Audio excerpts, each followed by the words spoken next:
지난주에는 계시록 6장에 기록되어 있는 7가지 봉인 심판 가운데 5개의 봉인들이 떼어졌을 때 각각 어떤 일들이 벌어지는지를 살펴봤습니다. 계속해서 오늘은 이 6번째 인을 떼시는 그 장면부터 살펴보려고 하는데, 계시록 6장 12절부터 14절은 이렇게 기록하고 있습니다.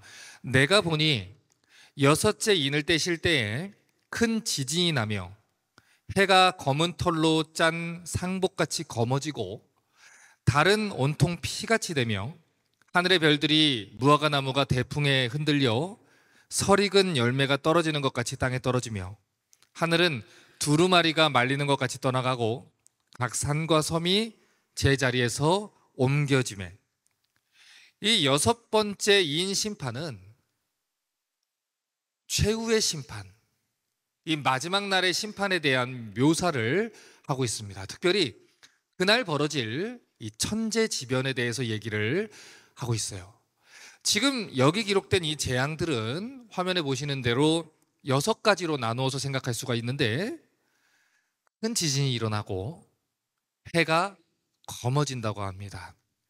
그리고 달이 피처럼 붉어진다고 하고, 또 하늘의 별들이 땅에 떨어지며 하늘이 사라지고 각 산과 섬이 제자리에서 옮겨지게 된다라는 이런 천재지변들이 일어난다는 것이죠. 그런데 이런 무서운 일들이 일어날 때에 사람들이 어떻게 반응하게 되는지를 계시록 6장 15절부터 17절이 이렇게 얘기를 했습니다.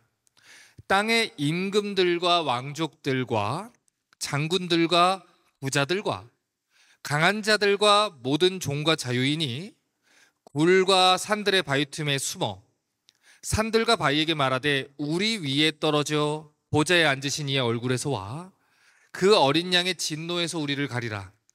그들의 진노의 큰 날이 이르렀으니 누가 능히 서리요 하더라.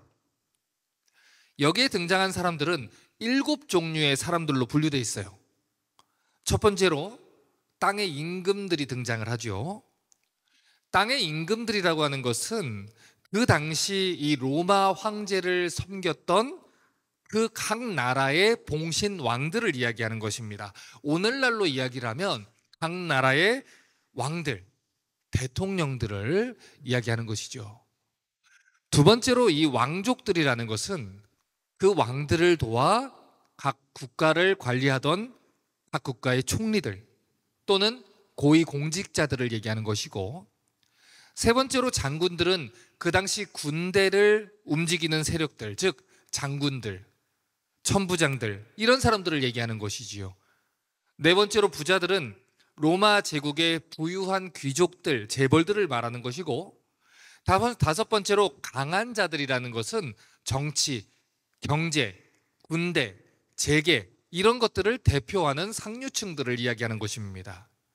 그리고 6번째, 7번째로 기록된 모든 종과 자유자라는 것은 일반 중산층들, 또 하류층들, 모든 시민들을 포함해서 이야기를 하는 거예요. 그러니까 지금 이러한 표현들은 하나님의 심판 앞에서는 돈이 얼마나 많든, 어떤 권력을 쥐었든, 세력이 얼마나 크든, 강대국이든, 온 세계를 지배하는 힘을 가졌든 상관이 없다는 것입니다. 결국 모든 사람들이 인간이 스스로 어쩔 수 없는 이 천재지변의 그 심판 가운데서 하나님의 심판을 받게 된다는 것이지요. 하나님이 정한 때가 되면 마치 하나님이 없는 것처럼 살아갔던 모든 사람들이 동굴에 숨고 산에 숨고 바위 뒤에 숨어서 하나님의 심판에서부터 우리를 좀 숨겨주십시오 사정하는 그런 일들이 벌어진다는 거예요. 그래서 지금 읽은 이 본문처럼 차라리 우리를 그냥 죽이십시오 할 정도로 그날의 무서움이 아주 심각하게 임할 거라는 것입니다. 사실 여러 번 이야기를 드렸지만 지금 이 시대에 사람들이 가지고 있는 욜로라는 이 가치관만큼 사람들을 비성경적으로 만드는 이 문화가 없는 것 같습니다. 조금 오래된 말이지만 이 말이 무슨 뜻입니까? 한 번 사는 인생이니까 마음대로 살자는 거죠. 어차피 죽어 썩어 없어질 몸인데 어떻게 살든 무슨 상관이 있느냐. 내가 내 돈, 내 인생, 내 몸 한 번 쓰는 건데 내 마음대로 즐기고 가야 후회가 없지 않겠느냐. 그런 얘기입니다. 그런데 왜 이런 생각들이 사람들에게 퍼지게 되었는지 아십니까? 기본적인 전제가 있어요. 이 세상 사람들은 인생이라는 것을 생각할 때 죽으면 끝이다라는 생각을 하는 경향이 있습니다. 그러니 한 번 사는 인생 죽으면 끝이니까 내 마음대로 살자라는 생각이 있는 것이죠. 하지만 성경은 죽으면 끝이 아니다라고 얘기를 해요. 오히려 죽음은 영원한 세계가 시작되는 일종의 관문과도 같은 것이다 라고 얘기를 하지요. 그래서 히브리서 9장 27절은 분명히 말했습니다. 한 번 죽는 것은 사람에게 정해진 것이고 그 후에는 심판이 있으리니 100살을 살든 130세를 살든 80세를 살든 사람은 다 죽습니다. 그래서 우리 예수님도 요한복음 5장 28절과 29절에서 이렇게 말씀하셨어요. 이를 놀랍게 여기지 말아라. 무덤 속에 있는 자가 다 그의 음성을 들을 때가 오나니 선한 일을 행한 자는 생명의 부활로 악한 일을 행한 자는 심판의 부활로 나올 것이다. 세상 사람들은 죽으면 끝이다 이렇게 생각을 하거나 환생이나 윤회를 한다 이렇게 생각을 해요. 그래서 성경이 말하는 하나님의 심판이라는 것은 자기와 상관없는 이야기다라고 생각을 하지요. 하지만 성경은 절대로 그렇게 얘기하지 않아요. 성경은 죽음이 오히려 영원한 삶의 시작이다라고 얘기를 합니다. 영원한 생명을 누리면서 살든지 아니면 영원한 죽음의 심판을 받으면서 살든지 이 죽음은 영원한 세계의 시작일 뿐이라는 것이지요. 여러분 사실 많은 사람들이 죄와 심판과 죽음에 대한 메시지를 싫어합니다.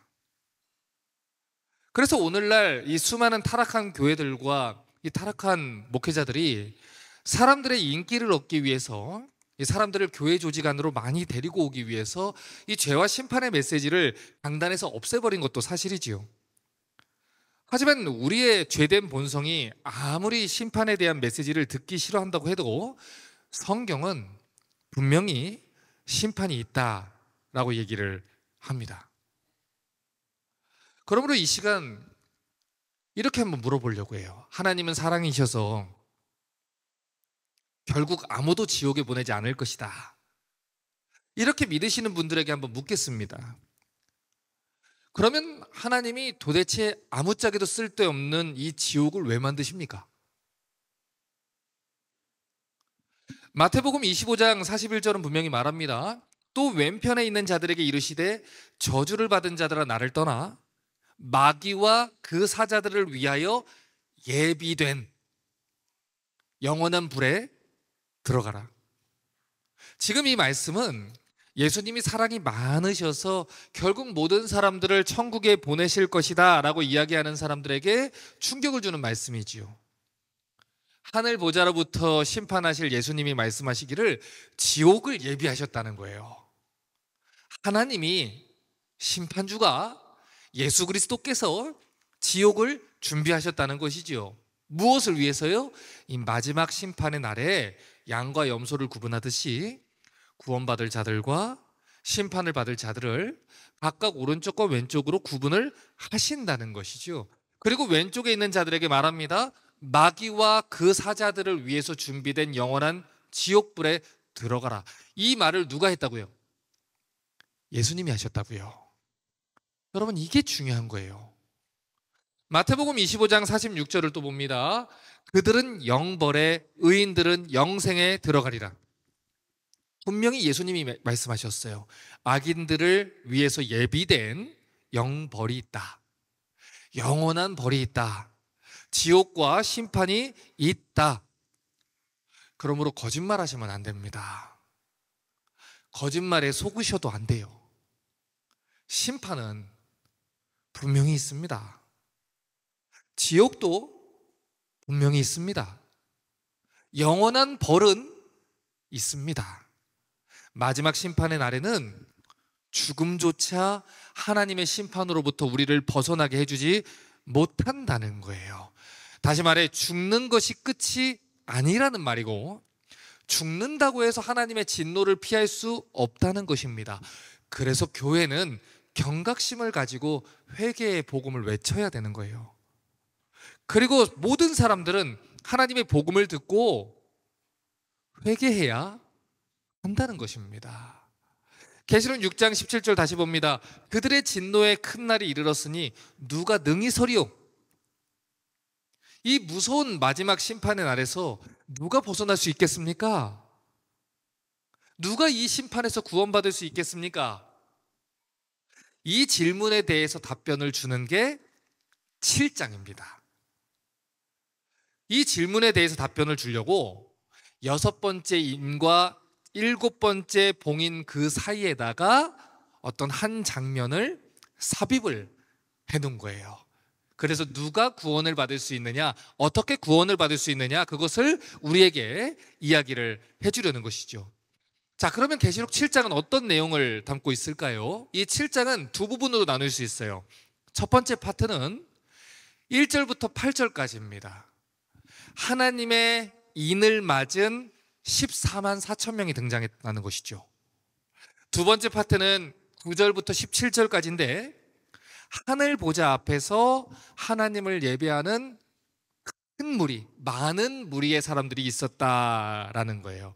결국 이 두 그룹은 이 땅과 하늘에 있는 교회 공동체 전체를 이야기하는 것인데, 쉽게 말하면 지금 로마의 핍박 아래에서 믿음을 지키고 있는 성도들이 하나님께 속한 자들이라는 것, 또 그렇기 때문에 그들이 심판을 면하게 된다는 것을 보여주는 겁니다.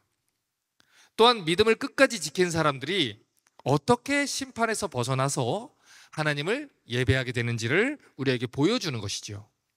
계시록 7장 1절을 봅니다. 이 일 후에 내가 내 천사가 땅 내 모퉁이에 선 것을 보니 땅의 사방의 바람을 붙잡아 바람으로 하여금 땅에나 바다에나 각종 나무에 불지 못하게 하더라. 자, 지금 이 말씀을 보면 내 천사가 내 모퉁이에 서서 땅의 사방, 내 방향의 바람을 붙잡고 있었다라고 얘기를 해요. 지금 이 구절에 반복되는 숫자가 하나 있습니다. 뭡니까? 4라는 숫자죠. 내 천사, 내 모퉁이, 사방의 바람. 성경에서 4라는 숫자는 동서남북, 이스트 웨스트, 노스 사우스, 이렇게 사방에 있는 모든 피조물들과 이 세상 전체를 상징하는 숫자입니다. 또한 성경에서 바람이라는 것은 하나님의 심판을 상징하는 존재로 등장을 해요. 그 바람이 땅과 바다와 온 천지에 불고 있었다라는 것은 앞으로 벌어질 7 나팔 심판과 7 대접 심판의 주된 배경이 땅과 바다에 임한다는 것을 미리 우리에게 보여주는 것입니다. 계시록 7장 2절과 3절을 또 봅니다. 또 보면 다른 천사가 살아계신 하나님의 인을 가지고 해 돋는 데로부터 올라와서 땅과 바다를 해롭게 할 권세를 받을 네 천사를 향하여 큰 소리로 외쳐 이르되 우리가 우리 하나님의 종들의 이마에 인치기까지 땅이나 바다나 나무들을 해하지 말라 하더라. 자, 이번엔 또 다른 천사가 나타났습니다. 그리고 살아계신 하나님의 인을 가지고 땅 그리고 바다를 해롭게 할 권세를 가질 네 천사를 향해서 이렇게 말합니다. 하나님의 종들의 이마에다가 인을 칠 때까지 심판을 보류해라. 자, 여기에서 주목해서 봐야 되는 표현은 첫 번째입니다. 살아계신 하나님의 인이라는 표현이에요. 이 표현에 담긴 뜻이 무엇일까요? 지금 일어나고 있는 7 인의 모든 재앙과 심판들이 우연히 일어나는 게 아니라는 거예요. 하늘 보좌에 앉아 계신, 지금도 살아계신 하나님으로부터 임하는 심판이라는 것입니다. 또한 그 살아계신 하나님이 살아계시다면 우리한테 어떻게 이런 일이 있을 수 있습니까? 라고 외치던 그 초대교회의 성도들을 지키고 보호해 주기 위해서 천사들을 보내셨다는 것입니다. 두 번째 주목해서 봐야 되는 내용은 하나님 종들의 이마에다가 인을 치신다라는 내용이에요. 지금 이 성경 구절의 이 내용은요, 사실 구약 성경을 알고 있는 유대인들이라면 다 알 수 있는 내용입니다. 에스겔 9장 4절부터 6절을 보면 이런 말씀이 있어요. 여호와께서 이르시되 너는 예루살렘 성읍 중에 순행하여 그 가운데서 행하는 모든 가증한 일로 말미암아 탄식하며 우는 자의 이마에 표를 그려라. 그들에 대하여 내 귀에 이르시되 너희는 그를 따라 성읍 중에 다니며 불쌍히 여기지 말며 긍휼을 베푸지 말고 쳐서 늙은 자와 젊은 자와 처녀와 어린이와 여자를 다 죽이되. 자, 방금 전에 요한계시로 읽었던 왕들, 고위 귀족자들, 또 일반 서민들, 중산층들 다 모든 심판이 임하는 것, 똑같은 말씀을 하는 겁니다. 하지만 이마에 표 있는 자에게는 가까이 하지 말라. 내 성소에서 시작할지니라 하심에 그들이 성전 앞에 있는 늙은 자들로부터 시작하니라. 하나님이 바벨론을 통해서 예루살렘을 심판할 때 어떤 일들이 벌어지게 되는지를 알려주는 말씀이 지금 읽은 에스겔 9장 말씀입니다. 그런데 하나님이 예루살렘을 심판할 때 다 심판하시는 게 아니에요. 마치 노아 홍수 때 8명이 구원을 받은 것처럼 그때도 구원받는 자들이 있는데, 예루살렘에서 일어나는 이 가증한 일, 성경에서 가증한 일이라는 건 언제나 우상숭배입니다. 하나님이 아닌 우상숭배를 하고 거짓 신앙을 가지고 하나님을 조롱했던 모든 자들, 그들은 심판하겠다. 그러나 그 일로 인해서 슬피 울며 애통하며 하나님 편에 선 자들은 그 심판에서 제외하겠다. 그들의 이마 위에다가 인을 쳐라. 인을 치라는 것은 도장 찍는다는 뜻이에요. 이 고대 세계에서 왕들이 인을 칠 때는 세 개의 목적을 가지고서 인을 칩니다. 첫 번째, 이거 내 거다 할 때 인을 쳐요. 자기의 소유권을 표시할 때 도장을 찍어요. 두 번째, 그 내용의 비밀을 감추고 보호하기 위해서 도장을 찍습니다. 그래서 7가지 봉인을 할 때 인을 친 것이지요. 세 번째, 그 문서가 진짜다, 이것을 보증하기 위해서 왕이 이것을 보증한다, 그 사실을 위해 도장을 찍어요. 그러니까 하나님의 종들의 이마에 도장을 찍는다는 것은 어떤 의미가 있습니까? 내 거다라는 것입니다. 이 사람 내 사람이다, 내가 보증한다, 이 사람을 심판해서 보호하겠다. 마치 출애굽 당시에 이 6월절 어린 양의 피가 발라져 있던 그 집은 넘어간 것처럼 하나님이 우리 눈에는 보이지 않지만 하나님을 섬기는 진짜 크리스찬들의 그 이마 위에는 하나님이 인을 치시고 내 것이다 라고 얘기를 한다는 거예요. 자, 그러면 지금 여기서 말하는 하나님의 인을 맞은 하나님의 종들은 어떤 사람들을 가리키는 것이고 또 몇 명의 사람들을 이야기할까요? 계시록 7장 4절은 이렇게 말합니다. 내가 인침을 받은 자의 수를 들으니 이스라엘 자손의 각 지파 중에서 인침을 받은 자들이 몇 명이니? 14만 4천이니. 자, 주목하셔야 돼요. 이 구절은요, 신천지 같은 이단들이 성도들을 속이기 위해서 사용하는 구절입니다. 제가 지금 이 계시록을 18강째 하고 있는데 아마도 신천지인 것 같아요. 제가 이 계시록 인용을 하고 신천지를 얘기한 순간부터 적이적인 메시지를 굉장히 많이 받고 있어요. 그래서 분명하게 말씀드리겠습니다. 지금 이 구절을 보시면 입 맞은 자의 숫자가 몇 명이라고 합니까? 14만 4천 명이다 라고 얘기를 해요. 그런데 이단들이, 특별히 이 신천지라는 이단이 이 구절을 가지고 14만 4천 명만 구원을 받게 되니까 어서 그 구원받는 14만 4천의 신천지 교인이 되라, 이렇게 이 교인들을 현혹을 하고 있다는 거예요. 그런데 지금 계시록이 이야기하는 이 14만 4천이라는 숫자는 문자적인 의미로 이야기를 하는 것이 아닙니다. 상징적인 숫자를 이야기를 하는 거예요. 우선 기본적으로 이 14만 4천이라는 숫자가 어떻게 나왔는지를 여러분 아셔야 돼요.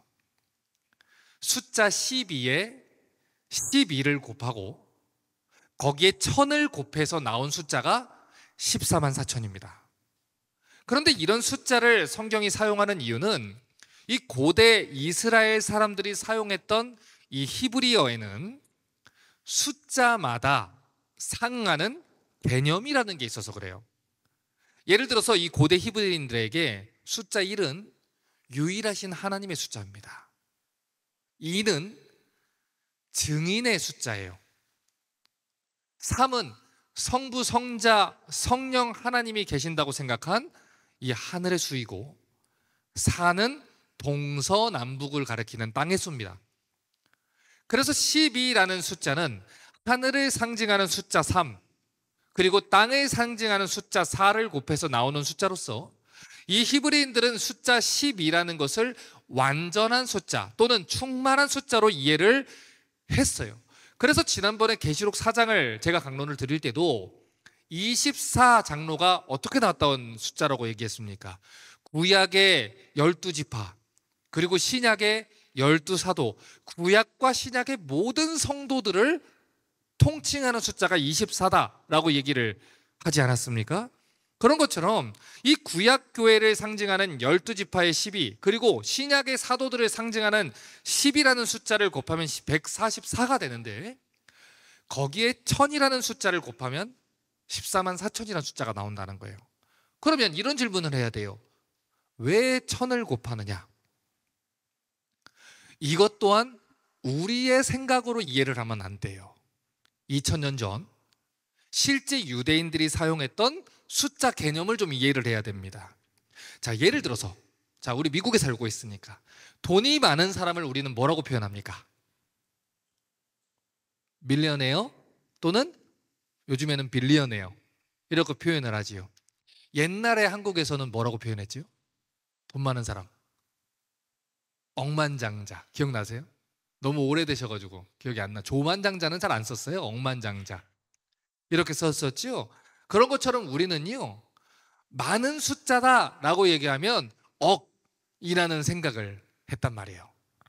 그런 것처럼 이 히브리인들한테 많은 숫자라는 개념이 1000이라는 숫자였습니다. 그들에게 있어서 1000이라는 숫자가 통념적으로 가장 큰 숫자였어요. 그러니 구약과 신약의 성도들의 숫자 12 곱해서 144가 나오고, 많은 숫자라는 1000을 곱해서 14만 4천 명을 이야기를 하는 것입니다. 구약과 신약에서 그리스도를 믿고 믿음을 지킨 모든 성도들을 이야기하는 표현이 이 숫자지요. 그런데 신천지를 비롯한 몇몇의 이단들이 이 상징적인 숫자를 문자적으로 본인들의 교리를 납득시키기 위해서 14만 4천 명의 인원이 천국에 들어갈 수 있다라고 위기감을 조성을 한 거예요. 그러니 너희도, 너희 부모도 어서 빨리 이 숫자 TO가 얼마 남지 않았다, 빨리 들어와라, 이렇게 한 것이지요. 결국 자기들의 목적을 위해서 성경을 자의적으로 해석을 하는 것입니다. 그렇기 때문에 성경을 분명하게 아셔야 돼요. 그래야만 이단들에게 미혹되지 않을 수 있습니다. 분명하게 말씀드립니다. 14만 4천이라는 숫자는 신약과 구약의 모든 하나님을 믿는 성도들의 숫자를 상징적으로 표현을 하는 거예요. 그 증거가 계시록 7장 9절부터 10절에 나옵니다. 이 일 후에 내가 보니 각 나라와 족속과 백성과 방언에서 아무도 능히 셀 수 없는 큰 무리가 나와 흰옷을 입고 손에 종려가지를 들고 보좌 앞과 어린 양 앞에 서서 큰 소리로 외쳐가로되 구원하심이 보좌에 앉으신 우리 하나님과 어린 양에게 있도다 하니. 자, 지금 이 구절에서는 바로 앞에서 얘기했던 14만 4천이라는 숫자를 다른 표현으로 표현을 했어요. 어떻게 해요? 아무도 능히 셀 수 없는 큰 무리라는 표현이시죠. 그렇게 많은 사람들이 구원을 받은 자의 이 증표인 흰옷을 입고 있었다는 거예요. 자, 그러면 방금 전에 우리가 읽었던 이 계시록 6장 17절에서 심판을 경험했던 그 무리들이, 왕, 또 고위 공직자들, 또 이 서민들, 뭐 자유자들, 로마 시민들 할 것 없이 모든 사람들이 이런 말을 했었습니다. 그들의 진노의 큰 날이 이르렀으니 누가 능히 서리요? 그 질문에 대한 답변이 바로 이 요한계시록 7장 9절과 10절에 있는 거예요. 그 진노의 날에 구원을 받은 아무도 능히 셀 수 없는 큰 무리가 있었다는 것이죠. 자, 그러면 이 하나님의 보좌 앞과 어린 양에 서 있던 이 무리의 큰 특징은 무엇입니까? 이 계시록 7장 9절 다시 한번 보세요. 이 일 후에 내가 보니 각 나라와 족속과 백성과 방언에서 아무도 능히 셀 수 없는 큰 무리가 나와 흰옷을 입고 손에 종려가지를 들고 보좌 앞과 어린 양 앞에 섰다. 첫 번째 특징은 뭡니까? 아무도 능히 셀 수 없는 큰 무리였다는 것. 두 번째, 흰옷을 입고 종려가지를 들고 있었다는 것. 여기서 얘기하는 흰옷, 또 종려가지, 이것은 그 당시 로마가 전쟁을 벌이고 돌아올 때 이 승리라는 개념을 상징하는 이미지입니다. 여러분, 유대인들이 역사를 보시면 BC 164년에 시몬 마카비라는 사람의 군대가 승리를 하고 나서 예루살렘 성을 회복을 합니다. 그런데 그때 승리를 축하하기 위해서 이 예루살렘에 있는 이 백성들이 흰 옷을 입고 이 종려 가지를 흔들면서 이 군대를 마주했다는 기록이 있어요. 그래서 예수님이 예루살렘에 입성했을 때도 백성들이 이 종려 가지를 흔들면서 호산나 다윗의 자손이여 라고 찬송을 했던 것입니다. 그렇기 때문에 이 모습은 예수 그리스도께서 이 사망의 권세를 물리치고 마침내 승리하셨음을 상징하는 장면인 거예요. 자, 계속해서 계시록 7장 13절과 14절을 또 봅니다. 장로 중 하나가 응답하여 나에게 이르되 이 흰옷 입은 자들이 누구며 또 어디서 왔느냐? 내가 말하기를 내 주여 당신이 아시나이다 하니 그가 나에게 이르되 이는 큰 환난에서 나오는 자들인데 어린 양의 피에 옷을 씻어 희게 하였느니라. 장로 중에 하나가 흰옷 입은 이 무리의 정체를 이야기를 해줬어요. 그들은 큰 환난으로부터 구원받은 자들인데 어린 양의 피에 옷을 씻어 희게 한 자들이라는 것이죠.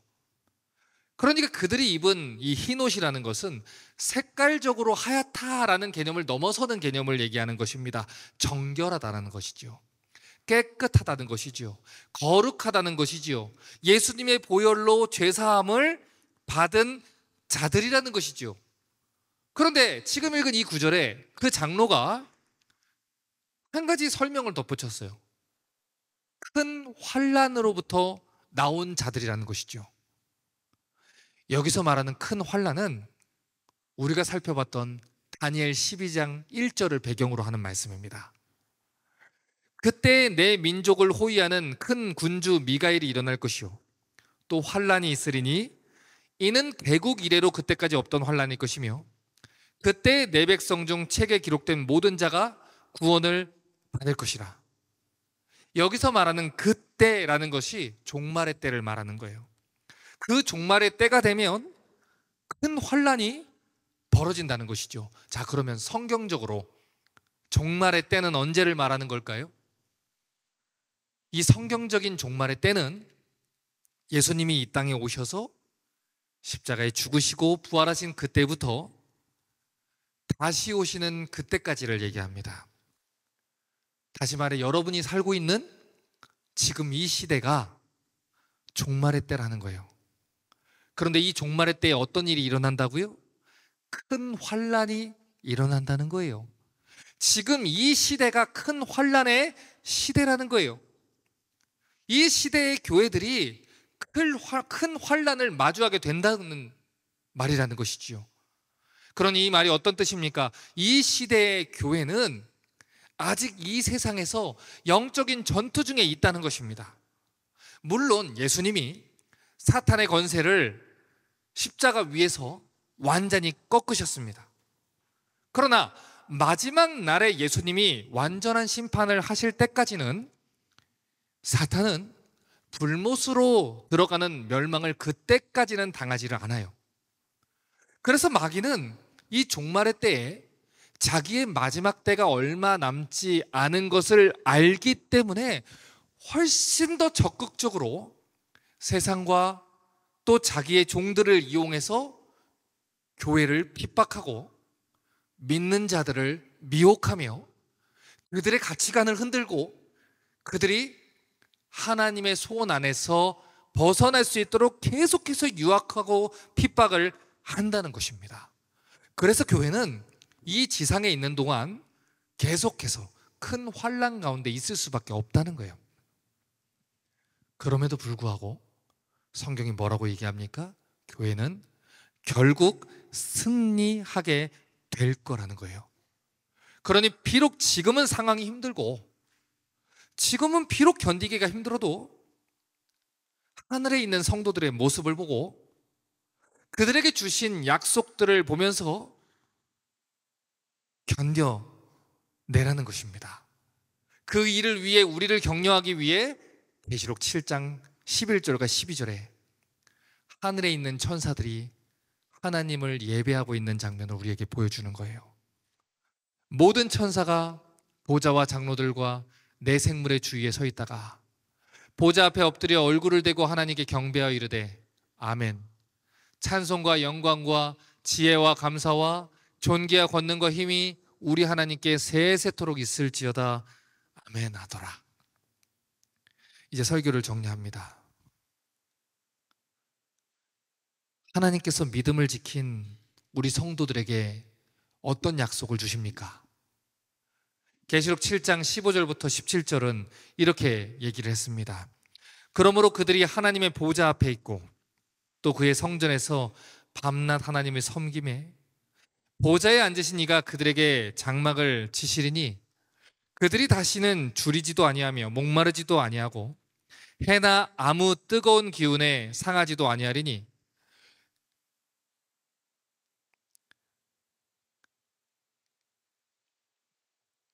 이는 보좌 가운데 계신 어린 양이 그들의 목자가 되사 생명수 샘으로 인도하시고 하나님께서 그들의 눈에서 모든 눈물을 씻어 주실 것입니다. 첫 번째 약속은 이것입니다. 그들이 하나님의 보좌 앞에 있을 것이다. 두 번째 약속은 이것입니다. 그들이 하나님의 성전에서 밤낮 하나님을 섬기게 될 것이다. 그런데 이 구절에서 우리가 주목해서 봐야 되는 표현은 15절에 있는 그러므로라는 표현이에요. 그러므로 그들이 하나님을 섬길 수 있게 됩니다. 그러므로 그들이 하나님 보좌 앞에 있게 됩니다. 그러므로 보좌에 앉으신 이가 그들을 위해 장막을 칩니다. 그러면 그 앞에 어떤 일이 있었으니까 그러므로라는 말이 지금 진행되는 거 아닙니까? 어떤 일을 근거로 해서 무엇 때문에 그들이 이런 복을 누리게 된다고 이야기합니까? 그 대답을 7장 14절이 하는 거예요. 내가 말하기를 내 주여 당신이 아시니이다 하매 그가 나에게 이르되 이는 큰 환난에서 나오는 자들인데 어린 양의 피에 그 옷을 씻어 희게 하였느니라. 큰 환난 가운데서도 믿음을 지킨 자들,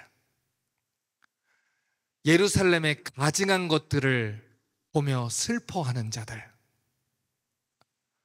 타락한 교회와 무너진 신앙을 보며 우는 자들, 어린 양의 피로 옷을 씻은 자들, 그런 자들에게 그러므로 그들이 하나님의 보좌 앞에 있을 것이다 약속을 주시는 것입니다. 그러면 이 보좌에 앉으신 이가 그들 위에 장막을 치신다는 나는 뜻이 무슨 뜻입니까? 우리 레위기 때 이미 배웠지요. 장막을 치신다는 것은 내가 그들 가운데 거하겠다라는 뜻입니다. 구약에서 살펴봤던 성막 또는 성전은 하나님이 그들 가운데 함께 거하신다는 하나님의 임재의 표현, 하나님이 함께 하신다는 표현으로 등장을 하는 것이지요.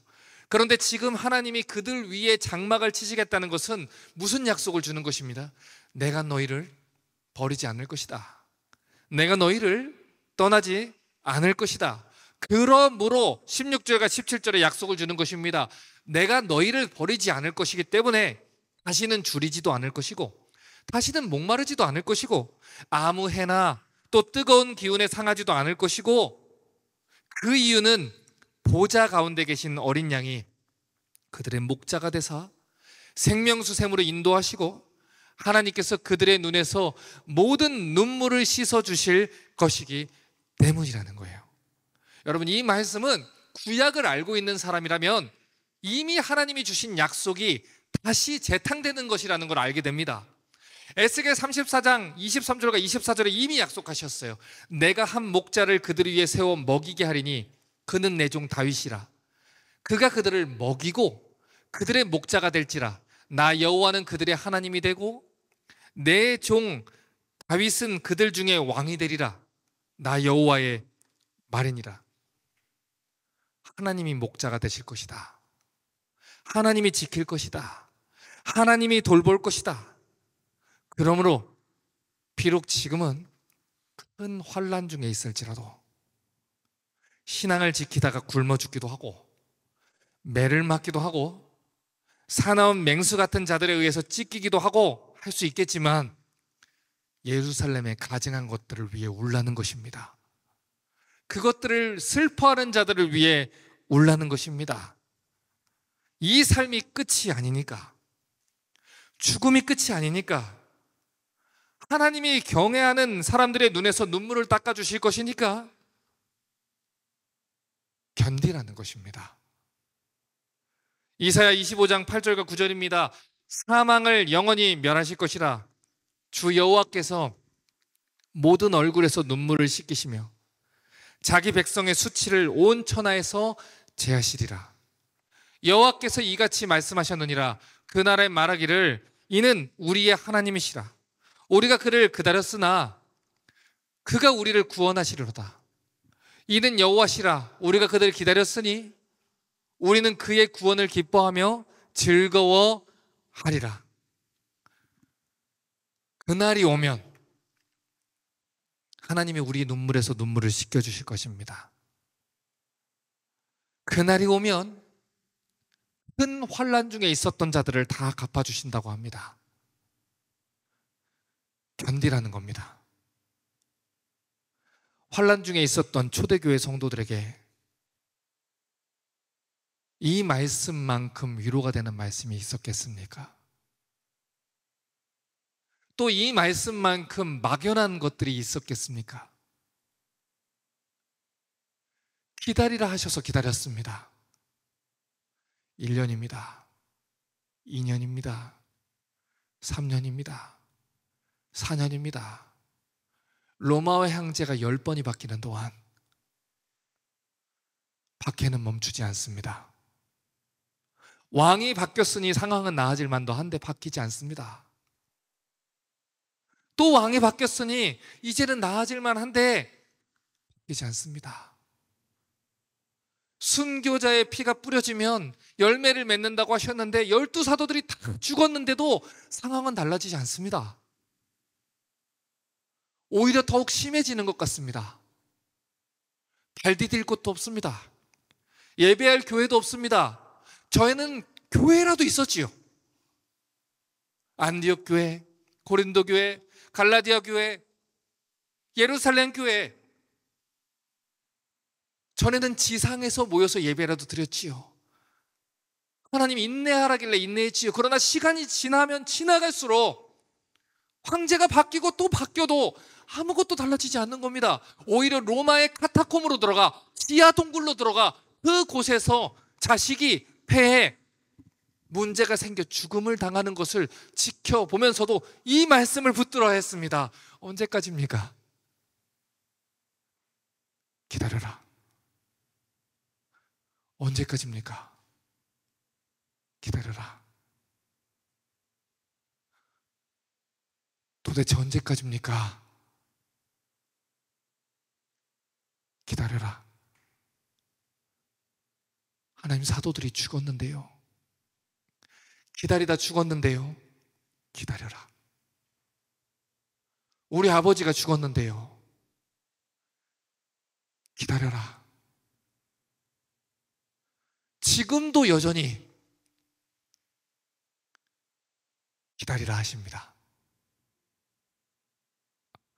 이사야 54장 10절은 말합니다. 산들이 떠나며 언덕들은 옮겨질지라도 나의 자비는 내게서 떠나지 아니하며 나의 화평의 언약은 흔들리지 아니하리라. 너를 긍휼히 여기시는 여호와께서 말씀하셨느니라. 언제까지입니까? 기다려라. 믿어라. 상황이 나아지지 않습니다. 믿어라. 보이지 않습니다. 믿어라.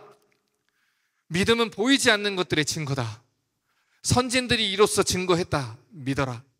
하나님, 보이지 않습니다. 아무것도 나아지지 않습니다. 믿어라. 기다려라. 여러분, 이것이 믿어지십니까? 안 믿어지실 것입니다. 그래서 힘든 겁니다. 그래서 신앙생활이 어려운 것입니다. 그래서 이 말씀을 믿지 못하고 눈에 보이는 것들을 쫓아서 마귀의 게임에 속고 내 욕심에 속고 하나님의 약속을 떠나서 세상이 약속하는 방식으로 떠나가게 되는 것입니다. 너무나도 오래니까, 기다림이 기니까 견디지 못하는 것입니다. 하지만 그럼에도 불구하고 오늘 성경은 저와 여러분에게 이야기합니다. 너를 가장 긍휼히 여기는 여호와께서 말씀하셨느니라. 그러니 기다려라. 그러니 하나님을 사랑하는 성도들에게 부탁드립니다. 말씀대로 사는 삶에 아무것도 보이지 않는 것 같고 아무런 소망이 없는 것 같고 허비하는 것만 같고 아무런 빛이 보이는 것 같이 보이지 않을지라도 우리를 사랑하시는 이로 말미암아 이 한 주도 넉넉하게 기다리고 인내할 수 있는 은혜가 주어지기를 주님의 이름으로 부탁합니다. 아멘.